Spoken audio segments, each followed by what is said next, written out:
नमस्कार। नर्सिंग की दुनिया में सबका स्वागत है। आज हम एक ऐसे टॉपिक पर बात करने वाले हैं जो नर्सिंग प्रैक्टिस की बिल्कुल बुनियाद है, होल ब्लड। चलिए इस कमाल की लाइफ गिविंग फोर्स के सारे राज खोलते हैं।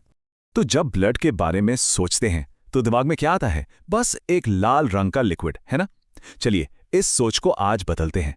देखिए, ब्लड सिर्फ एक लिक्विड नहीं है, ये एक जीता जागता, एक डायनामिक, कॉम्प्लेक्स टिश्यू है जो हमारे पूरे शरीर को आपस में कनेक्ट करता है। तो आज हम क्या क्या समझने वाले हैं? हम ब्लड की एक बड़ी पिक्चर से शुरू करेंगे, फिर इसकी एक एक बूंद के अंदर की दुनिया देखेंगे, फिर जानेंगे कि एक रेड ब्लड सेल का जन्म कैसे होता है और आखिर में उसके सबसे जरूरी मिशन को समझेंगे। तो चलिए शुरू करते हैं। तो हमारा पहला कदम, ब्लड को शरीर की लाइफलाइन के तौर पर समझना। ये वो नदी है जो हर चीज को एक साथ जोड़ के रखती है, और इसकी पढ़ाई को कहते हैं हीमाटोलॉजी, जो नर्सिंग के लिए बेहद जरूरी है।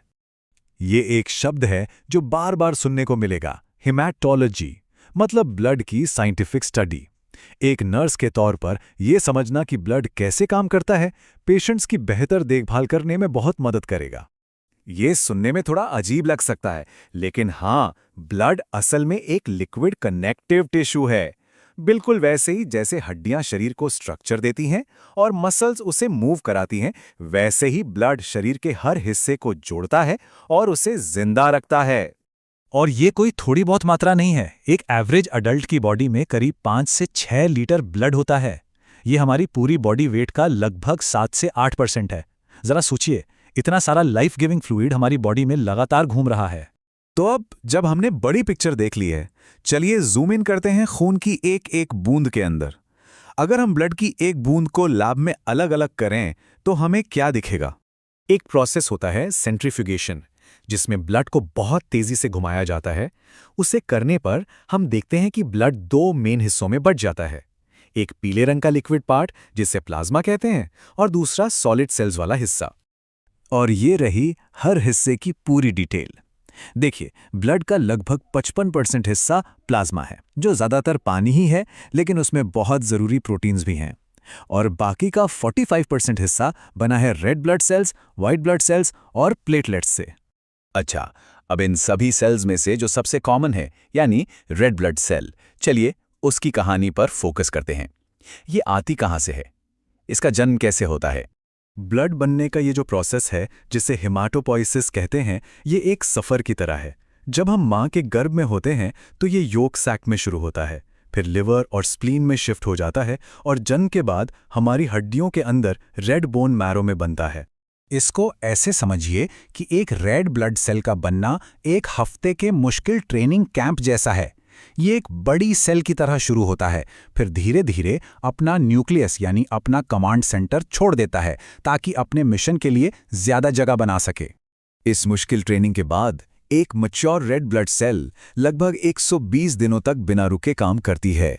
सोचिए, पूरे 4 महीने तक लगातार ऑक्सीजन पहुंचाती रहती है, और फिर उसे रिसाइकिल कर लिया जाता है ताकि नई सेल्स उसकी जगह ले सकें। यहां वो फाइनल ट्रांसफॉर्मेशन एकदम साफ दिखता है। लेफ्ट साइड में एक इमेच्योर सेल है, जिसमें अभी भी अपने न्यूक्लियस के कुछ हिस्से बाकी हैं, और राइट साइड में एक मैच्योर रेड ब्लड सेल है, छोटी, ज्यादा फ्लेक्सिबल और ऑक्सीजन ले जाने के लिए पूरी तरह से तैयार। तो सवाल यह है कि एक रेड ब्लड सेल इतनी सारी मुश्किलों से क्यों गुजरती है, अपना न्यूक्लियस क्यों खो देती है? ये सब कुछ होता है उसके सबसे जरूरी काम के लिए, यानी उसके अंदर के कार्गो के लिए। उस कार्गो का नाम है हीमोग्लोबिन। इसे एक बहुत ही खास तरह का ऑक्सीजन मैग्नेट समझ सकते हैं। ये एक प्रोटीन है जो फेफड़ों में ऑक्सीजन को पकड़ता है और जहां जहां उसकी जरूरत होती है वहां उसे छोड़ देता है। और कमाल की बात यह है कि हीमोग्लोबिन का हर एक मॉलिक्यूल ऑक्सीजन के 4 मॉलिक्यूल्स को पकड़कर ली जा सकता है। अब जरा सोचिए, एक सिंगल रेड ब्लड सेल में ऐसे लाखों हीमोग्लोबिन मॉलिक्यूल्स होते हैं। ये एक कमाल का डिलीवरी सिस्टम है। और ये लाइन सब कुछ कह देती है। हीमोग्लोबिन के बिना एक रेड ब्लड सेल की कोई वैल्यू नहीं है। एक नर्स के तौर पर यह समझना कि हीमोग्लोबिन का लेवल क्यों इतना मायने रखता है, पेशेंट के स्वास्थ्य को समझने के लिए बहुत जरूरी है। और यहीं से एक बहुत जरूरी क्लिनिकल सवाल उठता है, तब क्या होता है जब ये शानदार प्रोडक्शन लाइन फेल हो जाती है? यहीं पर एनीमिया जैसी कंडीशन सामने आती हैं। जब शरीर में ज़रूरत के हिसाब से हेल्दी रेड ब्लड सेल्स या हीमोग्लोबिन नहीं बन पाता तो पूरा सिस्टम गड़बड़ा जाता है। आज हमने जो कुछ भी सीखा है वो इन समस्याओं को समझने की पहली सीढ़ी है।